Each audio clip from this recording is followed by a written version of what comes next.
விஜய் டிவில சக்சஸ்ஃபுல்லா போயிட்டு இருக்கக்கூடிய சீரியல்ல ஒண்ணுதான் நீ நான் காதல். இந்த சீரியல்ல ஹீரோவா நடிச்சிட்டு இருக்க பிரேம் ரீசெண்டா சாய் காயத்ரி சீரியலை விட்டு விலகி போனதை பத்தி ரொம்பவே எமோஷனலா ஒரு சில விஷயத்த பேசியிருக்காங்க. அதுல அவங்க என்னென்ன சொல்லிருக்காங்க அப்படின்னு நம்ம இப்ப இந்த வீடியோல தெளிவா பார்க்கலாம். அதுக்கு முன்ன நீங்க இன்னும் நம்ம சேனலை சப்ஸ்கிரைப் பண்ணாம இருந்தா மறக்காம சப்ஸ்கிரைப் பண்ணிக்கோங்க. கூடவே பக்கத்துல இருக்கிற பெல் ஐகானையும் கிளிக் பண்ணிக்கோங்க. விஜய் டிவில பிரைம் டைம்ல இப்போ விறுவிறுப்பா போயிட்டு இருக்கக்கூடிய சீரியல்ல ஒண்ணுதான் நீ நான் காதல். இந்த சீரியல்ல அக்கா தங்கச்சி அண்ணன் தம்பி பாசத்தை மையமா வச்சு ஒரு புதுவிதமான கதையை எடுத்துட்டு வந்துட்டு இருக்காங்க. இந்த நிலையில இப்போ அனு கேரக்டர் ஆக்ட் பண்ற நடிகை சாய் காயத்ரி சீரியலை விட்டு விலகிட்டாங்க. நடிகை சாய் காயத்ரி விலகினதை பத்தி அந்த சீரியல் நடிகர்கள் நிறைய பேர் ஒரு சில விஷயத்த ஃபேன்ஸ் கிட்ட சொல்லிட்டு வராங்க.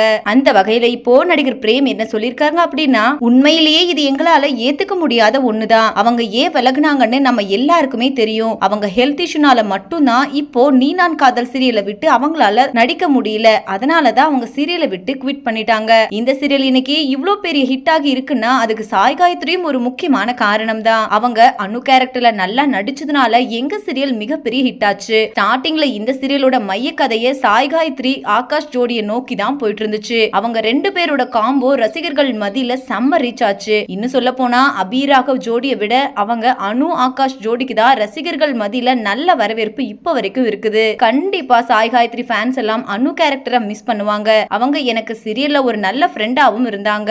எனக்கும் அவங்க கூட நடிக்க ரொம்பவே கம்ஃபர்டபிளா இருந்துச்சு. ஆனா இந்த ஒரு நேரத்துல அவங்க இந்த சீரியலை விட்டு போறது உண்மையிலே எங்களால அக்செப்ட் பண்ண முடியல. இனிமே சாய் காயத்ரி கூட நடிக்க முடியாதுன்னு நினைக்கும் போது என்னால ஏத்துக்கவே முடியல. கண்டிப்பா இதுக்கப்புறமா அவங்க எங்க போனாலும் அவங்களுக்காக என்னோட விஷஸ் எப்பவுமே இருக்கும் அப்படின்னு சொல்லி முடிச்சிருக்காரு. பிரேம் சொல்லியிருக்கிற இந்த விஷயத்தை பத்தியும் சாய் காயத்ரியை நீங்க எவ்வளவு மிஸ் பண்ண போன்றீங்க அப்படின்னும் உங்களோட கருத்துக்களை கீழே உள்ள கமெண்ட் செக்ஷன்ல ஷேர் பண்ணுங்க.